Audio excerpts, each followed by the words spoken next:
আসসালামু আলাইকুম, আপনাদের সবাইকে স্বাগতম আজকের ভিডিওতে। আজকে আমরা দেখবো কালি লিনাক্সে কিভাবে iperf3 এবং netperf ইনস্টল করা যায়। তো আমরা চলে যাব আমাদের কালি লিনাক্সে কমান্ড প্রম্পটে এবং আমরা লিখবো sudo space apt hyphen get space update space -y এবং এন্টারে ক্লিক করব। আমাদের থেকে আমাদের কালি লিনাক্সের পাসওয়ার্ড খুঁজবে, তো আমরা পাসওয়ার্ডটা দিয়ে নিব এবং এন্টারে ক্লিক করব। তো আমাদের যদি কোনো প্যাকেজ যদি আমাদের আপডেট করা থাকে আমাদের প্যাকেজগুলো আপডেট হয়ে নেবে।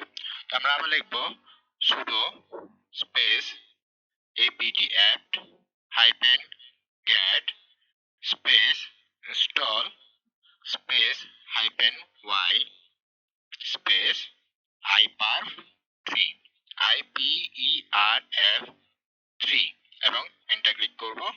আমি দেখতে পাচ্ছি যে আমাদের iperf3টা ইনস্টল হচ্ছে।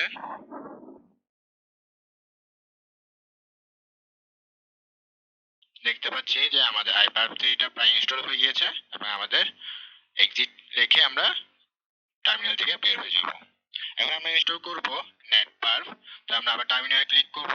টার্মিনালে গিয়ে আমরা লিখব sudo space apt hyphen get space install space -y space netperf netperf। আমরা এন্টার ক্লিক করব এবং আমাদের থেকে আমাদের কালি লিনাক্সের পাসওয়ার্ডটি খুঁজবে, আমরা পাসওয়ার্ডটি দিব এবং এন্টার ক্লিক করব। তো দেখতে পাচ্ছি যে আমাদের নেটপারফটিও ইনস্টল হয়ে গেল এবং আমরা এক্সিট লিখে টার্মিনাল হতে বের হয়ে যাব। তো আজকের ভিডিওতে আমরা দেখলাম যে কিভাবে কালি লিনাক্সে iperf3 এবং netperf ইনস্টল করা যায়।